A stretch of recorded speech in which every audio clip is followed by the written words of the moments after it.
বিষণ্ণ মানুষের আসলে অবসর থাকতে নেই, একদমই না। কারণ অবসর পেলেই তারা বিলাস করে, দুঃখ বিলাস। তারা তাদের দুঃখকে যত্ন করে সাজিয়ে রাখে পুরনো ডায়েরির মতো, পাতা উল্টে উল্টে পড়ে।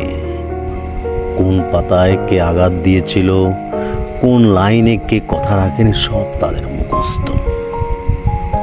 তারা ব্যস্ত থাকলেই বেঁচে যায় কাজের ভিড়ে। মানুষের শব্দে, দিনের কোলাহলে তারা নিজেকে ভুলে থাকতে পারে। মনে হয় সব ঠিক আছে, মনে হয় কষ্টটা বোধহয় একটু কমেছে, কিন্তু দিন শেষে সব ফিরে আসে।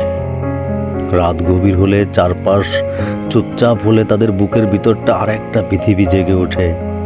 সেখানে কোনো আলো নেই, সেখানে শুধু ফেলে আসা মানুষ, না বলা কথা আর অসমাপ্ত গল্পর আনাগোনা। বিষণ্ণ মানুষেরা আসলে দুঃখকে ভালোবাসে না, তবুও দুঃখ তাদের সবচেয়ে বিশ্বস্ত সঙ্গী। সুখ এসে চলে যায়, মানুষ এসে ছেড়ে যায়, কিন্তু দুঃখ সে কোথাও যায় না। অবসর পেলেই সে এসে পাশে বসে কাঁধে হাত রাখে আর ফিসফিস করে বলে, দেখো তুমি এখনো একা। তাই তাদের থামতে নেই, থামলেই ডুবে যেতে হয়। ধন্যবাদ।